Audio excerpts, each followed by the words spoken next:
Hello, Unbreakable Mompreneurs. My name is Charisse Walker, your host, and I want to talk to those of you who are like, you get out of bed and you're not happy with your life. Does that sound like you? Does that resonate with you? Well, the reason I want to talk about that is because the purpose of this podcast is finding your peace, your passion, and your purpose. And those three things we're going to talk about today. So I am here with Sunaina Mehta, and she is the founder of Design Your Next. And so it's an amazing story that she has, which got her to where she is today. And so without further ado, Sunaina, I'm going to let you introduce yourself and then we're going to talk about it. Well, hello, everyone. My name is Sunaina. Sounds like Susanna or banana. It's nice to meet you. I am the founder of Design Your Next and an ex-corporate business person or a corporate marketer. Currently, I've established a program which is really around. It's a strategic program for women who are looking to discover their purpose and connect with that, sort of shed the layers, and who want to define where they're going. So to design their next on their own terms. And it's a cohort-based program. It's amazing and comfortable and all the things that allow for authorship, which has really been a signature of my life, is authorship, self-authorship. So can we get deep and personal for a little bit? Or like, first of all, I want to talk to the listeners. Like, you have an incredible resume of some big names that you used to work with for marketing, right? And so like Nike, Coca-Cola, Samsung, HP. And so that's like a big job. And you left that job to pursue happiness and peace. So can we go back a little with the origin story and talk about how you got to where you are today? Yes, and I'll try to keep this short because it does go all the way back. And that's over 50 years now. I was born in New York City and moved and grew up for 12 until at the age of 12 in Dayton, Ohio, in the Midwest. I had a very amazing Midwest upbringing, all the great stuff that is made of the dreams of the woods and cycling and all that fun stuff.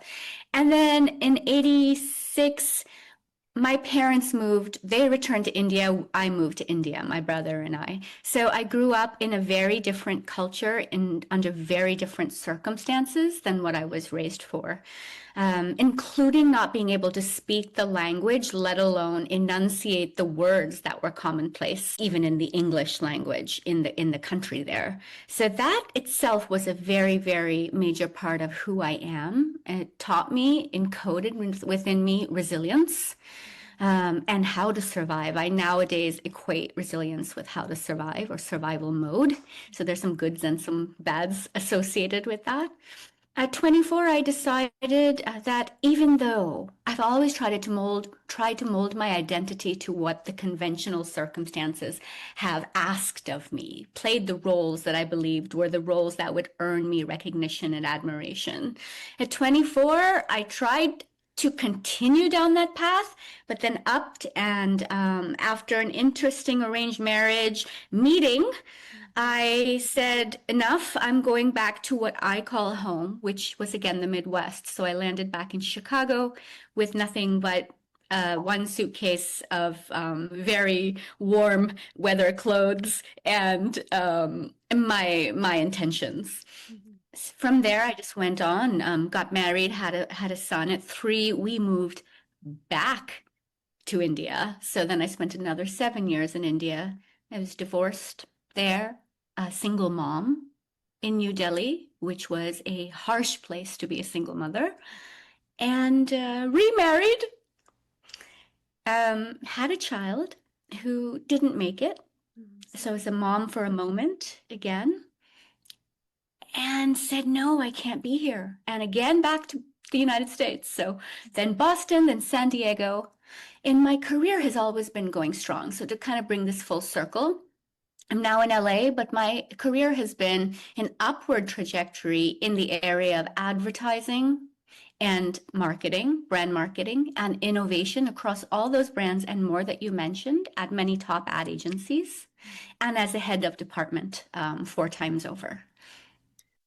I love your resilience. And that is a good word, because in the Indian culture, and correct me if I'm wrong, but like the culture is more the women stay home, they're a little more quiet, and the man runs the house or the everything, right? Or wrong? Sort of right, yes. I think the women in India, especially the educated women, are becoming much more career-minded and independent. And in the traditional Indian family structure has always been a joint family, Okay.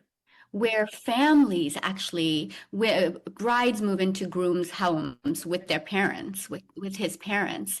So really, the director of the show tends to be the parents, Oh. even more so than the husband. Again, traditionally speaking, and then the husband himself has been raised in a patriarchal environment and has been cultivated or acculturated to believe he must run the show forward, and it is his career and his decisions that are good for the collective and good for the status of the family. So that is evolving and changing now, but those mores or mores are still very ingrained in the system there. Yes. Okay.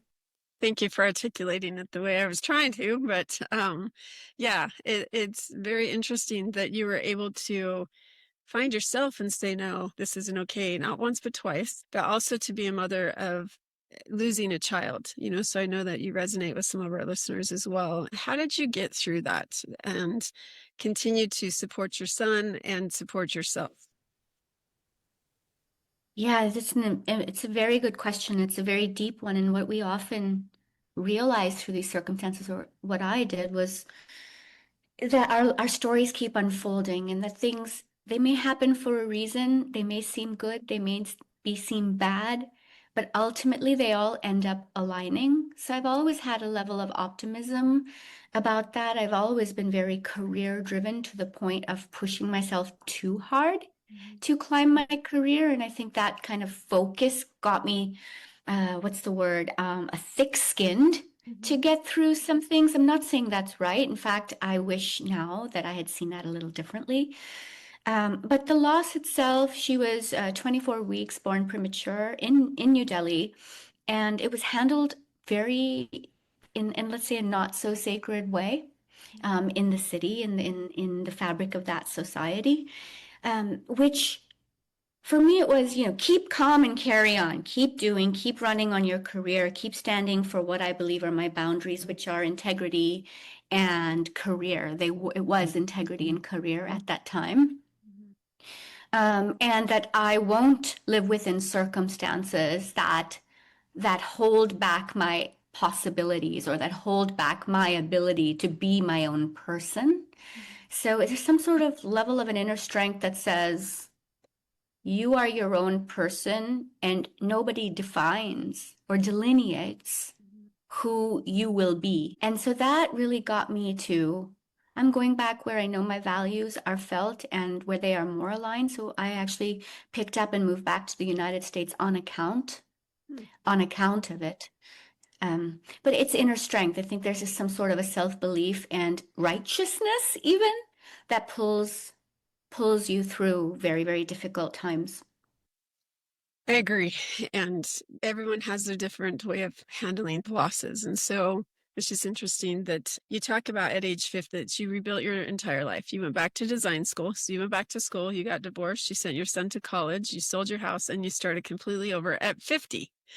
And so a lot of times people think, oh, I'm so old. And because I'm past that number now as well. And so you think it's just too late to start over, but you did it. And now you coach other people on doing that. So what made you decide to start over?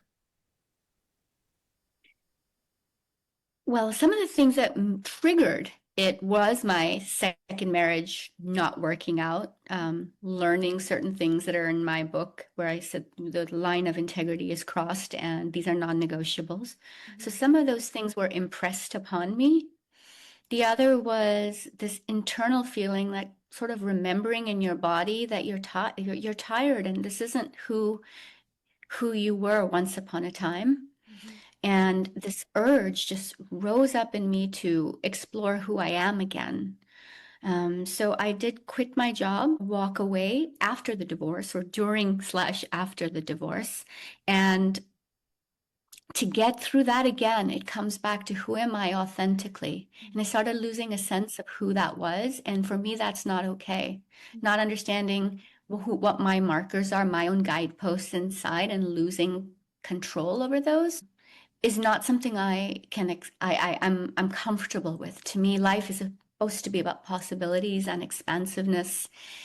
And I do believe that if I understand who I am, fear becomes some power to harness. It's not good or bad. Again, even fear isn't good or bad. It's something you can harness and take forward into something unknown. It's because of fear you have courage. With courage, you have confidence. You start to play, you start to try different things, and things start to unfold and things start to come to you. And then you get more engaged, and suddenly you start feeling into who you are intuitively with your own voice, aligned with your mind, where we tend to live in our heads, right? With the pressure, somehow that all releases. It's an act of discovery. And this is the same thing I actually have cultivated within the program that I do in Design Your Next, as we go through these phases in a structured and safe environment and in a way that creates momentum to outcomes, to actual designing what that path looks like. Yeah, I think that we are taught and ingrained, especially if you come from a culture that's very rich culture, that you play it safe, right? You do what your parents did. And it's, I think since COVID, things are changing a lot. And people are like, you know what? I'm not happy and I don't have to stay in this environment, or I don't have to stay doing this, or I don't want to do this career. Like I've talked to a lot of people recently. They walked into work and they're like, I quit today. You're not going to see me again, and it could have been a 5 or 10 year career. And so I think that that's the part that, and I hope our listeners realize that it doesn't matter the age that you are, it's a number. It's, are you happy in your skin? Are you happy with who you are when you look in the mirror? And if you're not, it's time to change. And so let's just talk about your Design Your Next. What does that mean? And how do you help people reinvent themselves? I look at it actually as it's not reinvention, it's a constant evolution. Okay. So who we are and how we keep moving Right. it's an unfolding, right? Um, and the way I look at it is I use a spine of strategic design, so design thinking, which means first we're going to be very divergent, the typical design thinking format. And for your listeners who don't know design thinking, it's really how designers approach problem solving from a human perspective, understanding, empathizing with who a person is, and therefore understanding and really framing the problem we need to address for them. And then moving on to, therefore, how we're going to solution with an experimental mindset. Okay. We're going to try, we're going to push some boundaries. So I apply that to design your life, right? And design who you are. So approach yourself with empathy. So we first go into this divergent discovery of play. What does play mean in your life? How have you played when you were younger? What do those patterns look like? That things that not just bring you joy, but that just energize you differently. How do those show up today? Can those things show up even more? What are the shifts you really, really hope to see in yourself? And like, where do you see yourself? What do you see yourself becoming? What is that direction? We put all that together and say, okay, well, what's your voice? How does that sound? We do method acting work actually within this. I've built in pieces that really kind of aliven up our feminine energy without getting spiritual or woo-woo about it, which they do. Those things have their place. Those things definitely have their place. To just awaken that in a way that you feel it in your body, not just in your head, or even your heart. It's just your whole body needs to start sensing. And we define a purpose, a clear purpose for your why, right? What is it that you really, really find meaningful, and what are you going to do about it? And for whom? For whom are you going to do that? So that's really brand storytelling. It's what my career has been about. I incorporate that. Then we get to project. Hmm. What are you going to do that's attainable? Attainable in 90 days, not attainable in 5 years, 3 years. Just what feels real, and how are you going to build that into a plan, not a business plan, Mhm. a plan to incorporate getting to your business plan in your life or your project in your life and your purpose in your life. That's important. If you can't make a daily habit out of this part of your life that brings you meaning, you can't move forward with it. You can't realize it. Mhm. That is so good. And I think that getting, like, you got to get real with yourself, basically. You're cutting through the fog and you're like, okay, here's the truth. And so do you help people find that where they get to their core, their vulnerability, and then you build upon that? Yeah. And I do this in a cohort, Okay. a very intimate small group experience. So we structure this with the cohort where we meet once a week and open up. It's understood and believed. It's amazing, Charisse, the magic that just happens from bringing women together on a shared journey, even if their stories are different. Yep. The magic of safety that happens. Mhm. It's a beautiful thing. It really is. It can't really even describe it.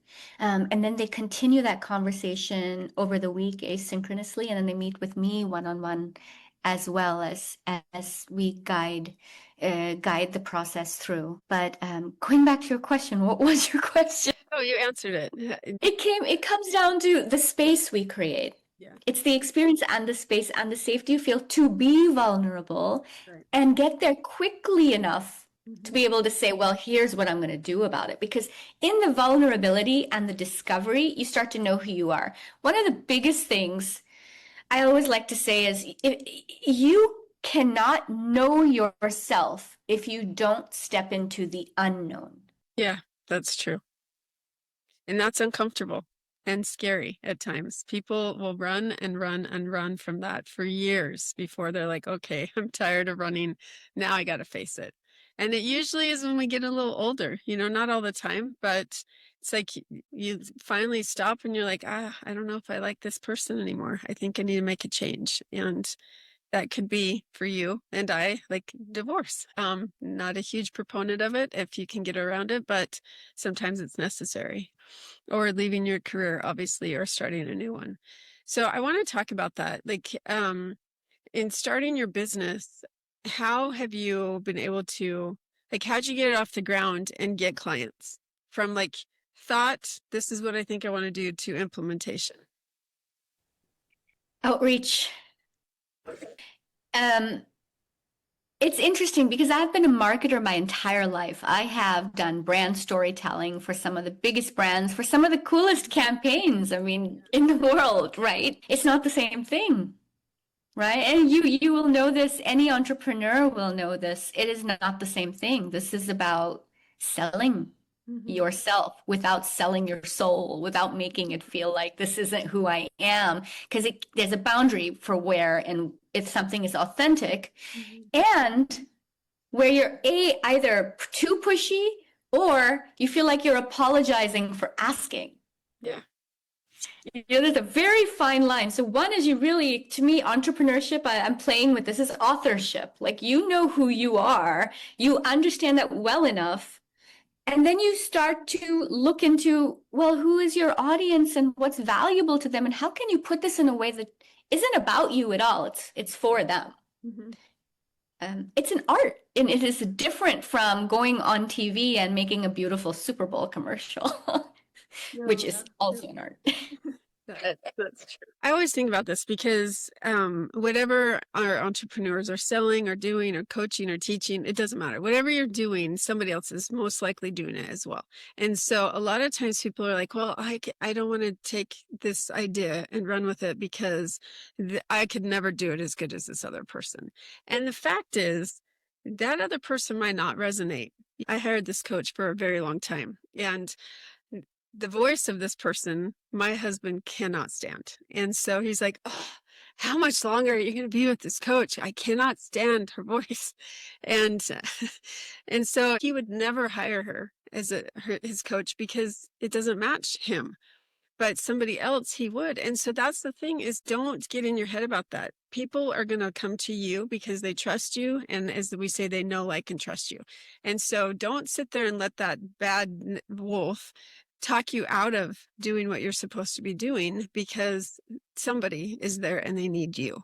And so that's where being vulnerable, sometimes having the credibility, but also just being authentic and like, you know what, I'm going to take you and I'm going to help you transform your life. I think the word that you use, trust, like that is the key. It's right. Like there's some things. Look, if you're talking to someone who knows somebody else who's a coach, and there's so many, right? Like you know somebody else who's a coach, and you feel comfortable with them. It doesn't matter what I say. They're not going to trust. It's not going to come to me, right? I was talking to a young. I mean, I hate to say young woman. I mean, it's not. I don't mean this as an ageist thing, but she's in her early 30s, by relative to me, a young woman. But so strong and so wonderful. And she used to work with me as a junior at HP, and now she's her own boss. And she comes to me with that sort of. She came to me the other day with that question. It's like, well, how do I make sure I'm in this room and people I see me for all I can do for them? And it's like, well, first of all, stop making this about proving yourself. Right? This is, you have X, Y, and Z reasons for being in that room. You've got the credibility already. Now you just have to wear it and own it. So don't talk about yourself as if you're proving. And second, that guy who needs X work done, or that woman, she's not coming to you if she doesn't vibe with your energy. She's just not coming. So it's okay. And don't stress about that. Right. Find the people who do vibe. Those people will so show up. I mean, I've seen it time and time again. They show up and support you. It is so easy as you're starting your own business to talk yourself out of something, or not even like get to the finish or the starting line and never start because of all this negative thought. Absolutely. It's like, you're there, aren't you? Mm-hmm. So what's good enough? You're there. You've already reached it. You're there. So not only are you're not good enough, you're amazing. Mm-hmm. You are amazing, and your energy is amazing. And what's in your head, two things. One is imposter syndrome, which I can get on my soapbox about a little bit.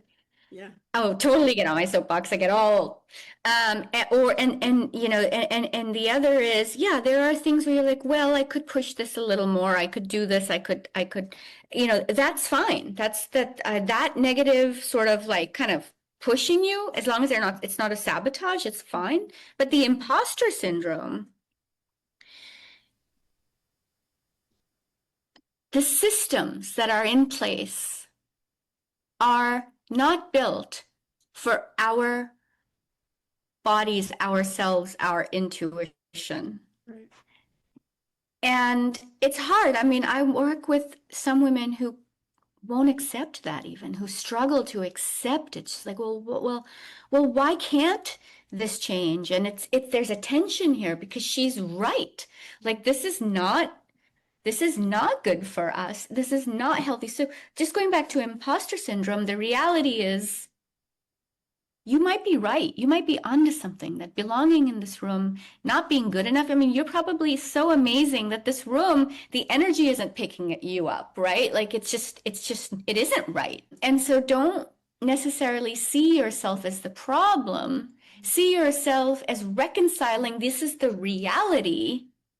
And what and how do I want to flow within it or without it? What does that look like for me? How do I keep that moving? That's more important than the room itself. Yeah. The quote came to me as you were saying that like when you break up, it's not you, it's me.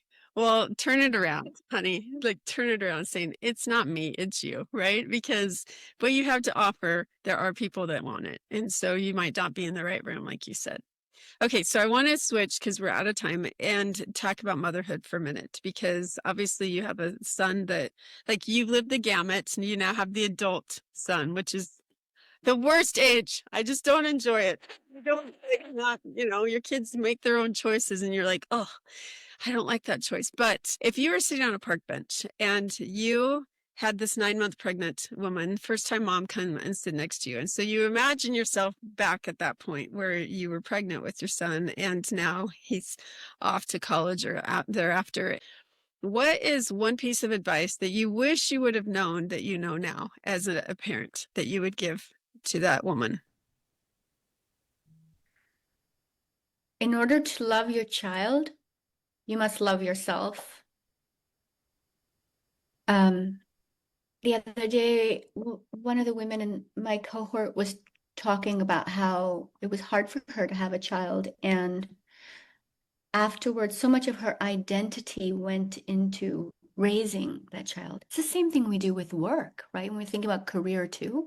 And if this mother is a career-minded person, our identities form around work and they form around family and they form around our children. And we put everything into those roles that are defined for us in order to live up and into them.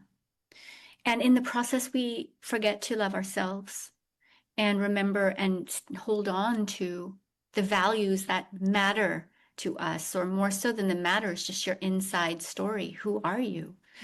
Remember to love that and to continue to nurture that, because your children or your child will see that and respect and love and embody that same kind of energy as they go forward too.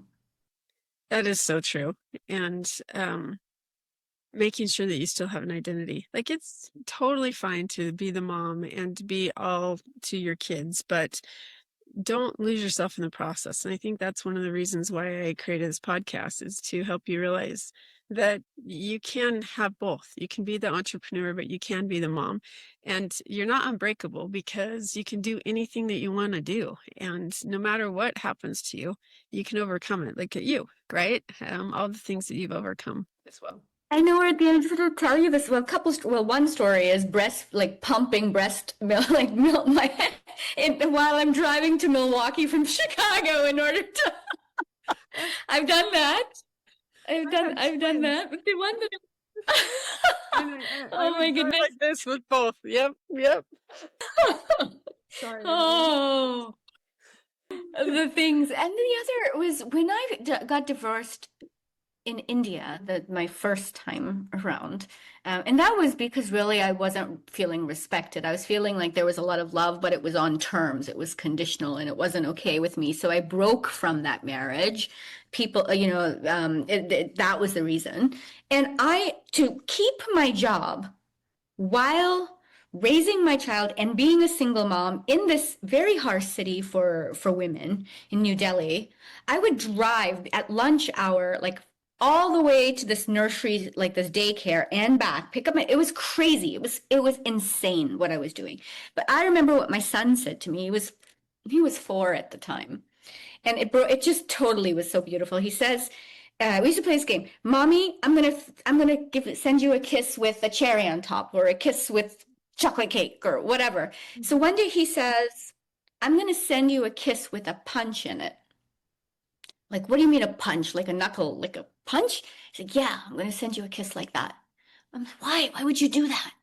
And he said, so the kiss will land on your cheek and the punch will go and sit behind your heart. And this is while I was driving between this daycare and rushing back, like it was crazy. It'll sit behind your heart and punch any sadness or bad feelings that come into you. Oh and I'm just, you're just, yeah. He wanted me to be happy, and he saw and he sensed what I was doing. And it was just a moment I'll always hold very close, because our relationship has always been one of love and respect. He has seen 2 fathers. He has moved countries twice. He has moved cities, I think now 3, 4 times. And yet he has always had a strong bond of love and connection and respect with me. That's and I think like our kids are smart. They see through it, and I talk about it again in my book that that a lot of times the child and the pet, because I see your dog walking in the background, they can see the true person more than we can, because we want the love, right? The fluff. We have the Twitter pated stage, and the kids see through that. And so, like, my daughter just got engaged, and so I asked my youngest two girls, "What are your thoughts about this guy?" And they're like, "We love him." you know but there's other ones that they've dated, they're like, "We don't like him." And so there's a reason. They don't know the reason, but for your son to say that a punch to get the sadness out, our kids see it. And the example that we're living for them is, I feel like a hypocrite right now sometimes, and not everything, but it is so important for the message. Like, and I think that that's why it's so important for me as an entrepreneur. Like, I tell my kid, you can do anything you want. You can do anything that you want. And and you can accomplish anything. The world is your oyster. But if I don't capitalize on the reason for that, then I'm being a hypocrite. And so that's why, like, I wrote my book. I wrote it for them, also to help other people. But um, it's to make sure that they don't make the mistakes that I made. It just so happened it was divorce that I was referring to, right? And so making sure that they choose the right person the first time. But it can change. Yeah, That person can change, and you don't have control yeah, over that. yeah. And well, first of all, congratulations on the engagement. Yeah. Um, yeah, it's you they're gonna make their mistakes, but you can rest assured that you've given them something Yeah. that will carry them through that. Right. And so that's the amazing part, is that we do that. And we are also not their best friends. I used to call my mother my best friend. That's not the role. Mm.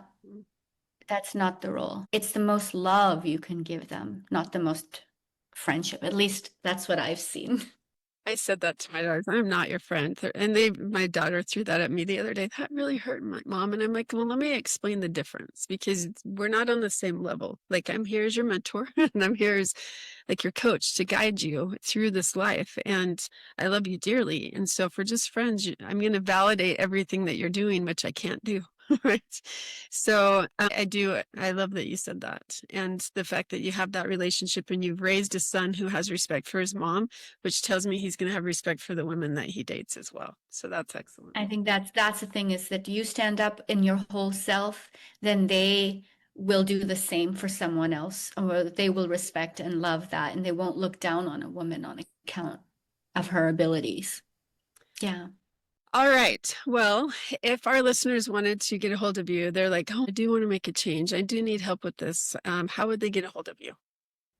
Let's go to my website. It is designyournext.studio. Okay. And our upcoming cohort is mostly at the end of every month or so. Yep. Well, thank you so much for being on the show. Thank you so much for having me. And Unbreakable Moms, be just that. Be your unbreakable self. If you're going through things, if you're struggling with things, just know that that's part of life and you'll get through it, first of all, and that you can do it. Or in the words of, I just forgot, you can do it. It's so important to make sure that you are happy with yourself and you're happy with your life that you're living. And if you're not, then reach out to designyournext.studio and go out and make it a great day.